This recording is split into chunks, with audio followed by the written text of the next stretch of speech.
Marvel Rivals was a wake-up call to the games industry. It's living proof that the hero shooter genre isn't completely dead. All it really needed was just an actually good game. In an era of oversaturation, isn't it interesting how smooth gameplay, well-known characters, great designs, and excellent promo can catapult a game to the moon? You'd think everybody would want to do that, right? No. While Rivals may stand as an example of doing it right, there's another game that recently came out that is almost the exact same thing, yet somehow it does the very opposite of what Rivals has done. Star Wars Hunters is a 4 vs 4 team-based hero shooter, more or less the exact same thing as Rivals, even down to the art style. I mean, look how similar this is. Oh, you've never heard of this game? Well, I don't blame you. The marketing for it was crap, but it's basically exactly what Rivals is, just in Star Wars instead, and on paper, that should be a huge W.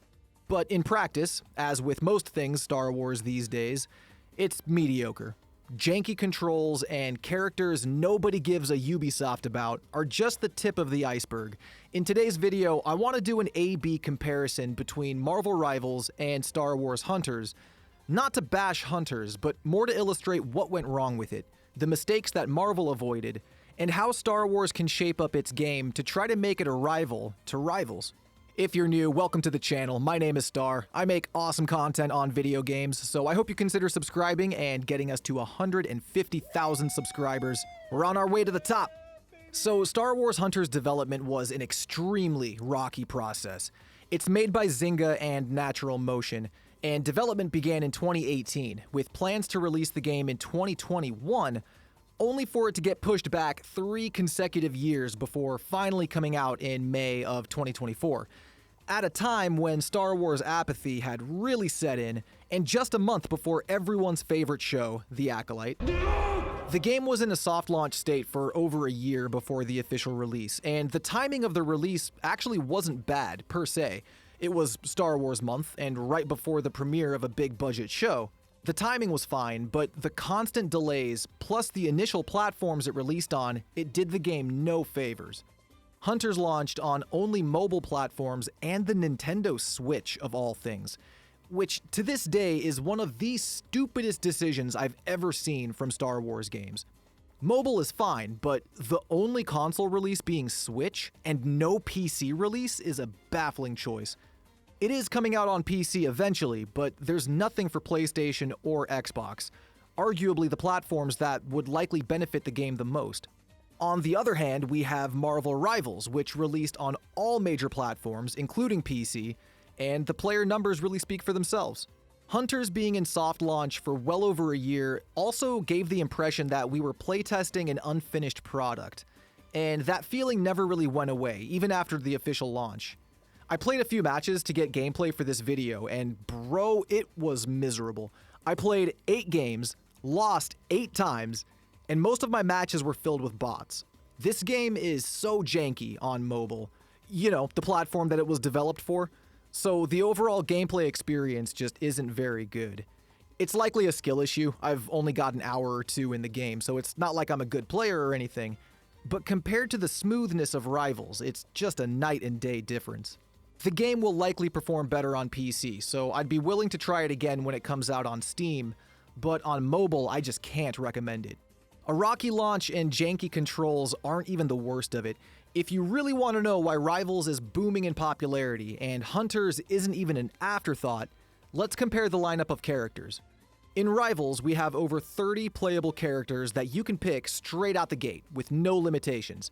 It's an extremely diverse lineup of heroes, each with unique traits and skills that sets each one apart from all the rest. And the designs, ooh-wee, fantastic. Rivals' hero roster is top-notch, and it's only going to get better with every season. Now, if we look at the roster in Hunters, oh man, that's a lot of locked characters.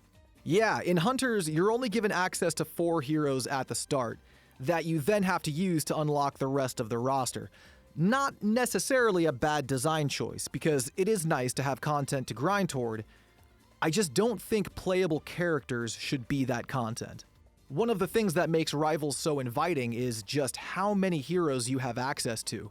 Oh no, somebody locked up my main? No worries, I've got 5 others I'm good with. In Hunters, though, it's Amara Vex or bust, and everybody locks her up right away. If you don't have other heroes unlocked, you'll be stuck playing somebody that you don't want to play just because you have no other choice. In Rivals, you get more choices than you know what to do with. And here's the thing about the roster. Locked characters aren't even the worst part. Wait a minute! Who are you? Actually, who are these people? Instead of doing what Rivals did and having all the most popular and beloved heroes like Wolverine, Spider-Man, Black Widow, Iron Man, Star Wars had the brilliant idea to create entirely new heroes that nobody has any connection with. Sure, they've got a Wookiee, they've got a couple of Jawas, there's even a Rhodey in there, but it's not Greedo, it's not Chewbacca, there's no Han or Leia, no Luke, no Anakin or Kylo or Yoda. Brand recognition is so important, and instead of going with well-liked characters from the galaxy far, far away, they decided to start from scratch.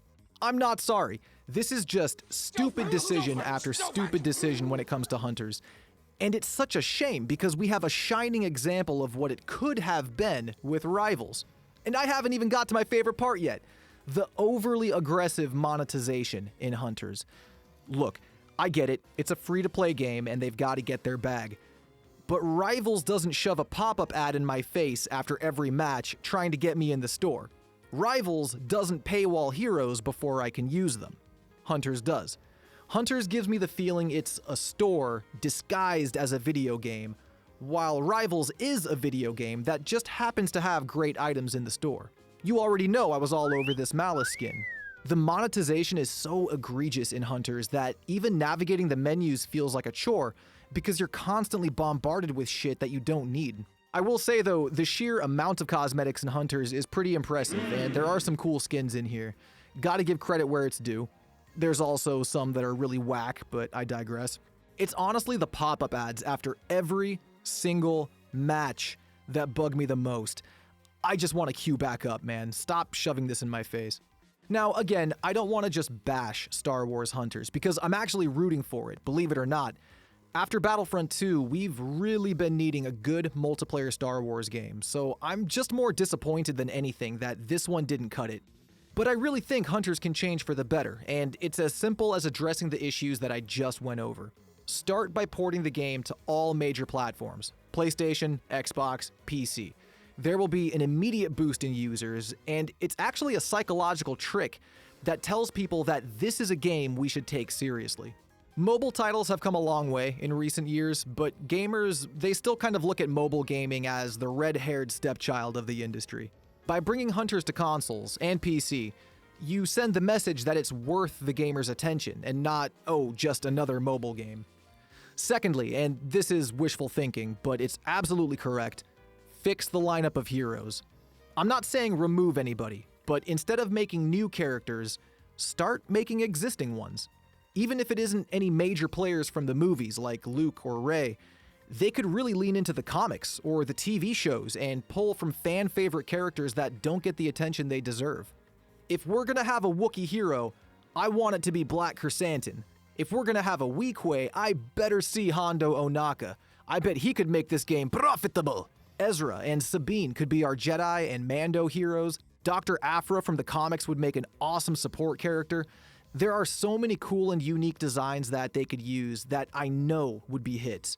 Start developing characters we know, stop making new faces that nobody cares about.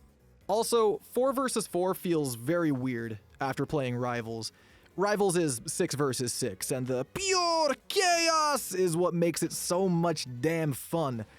4 vs 4 feels tame, and like there's too much empty space on each map, you know?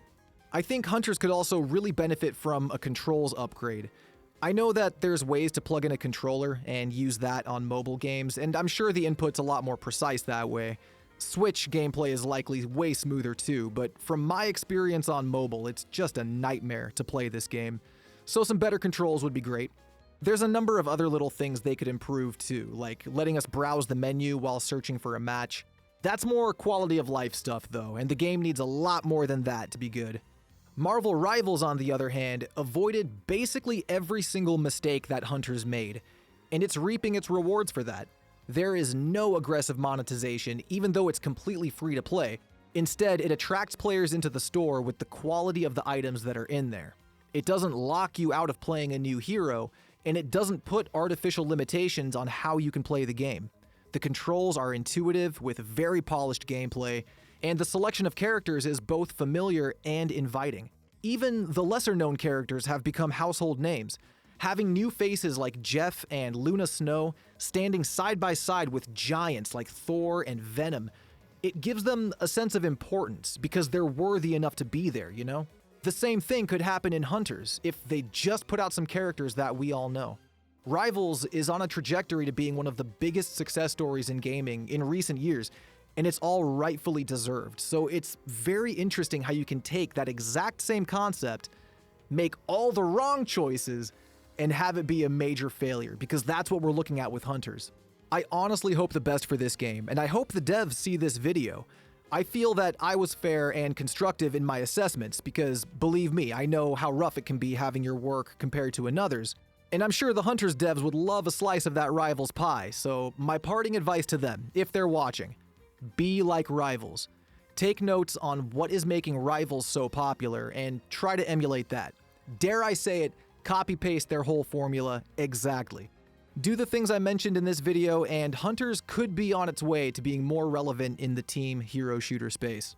But with all that, I'll leave it to you guys now. Have you yourself played Star Wars Hunters yet? And if so, what did you think? What are some other changes that would make the game better? Let's discuss in the comments below. If you enjoyed the video, don't forget to give it a thumbs up, and once again, consider subscribing and getting notified. This has been Star. Keep shining, baby.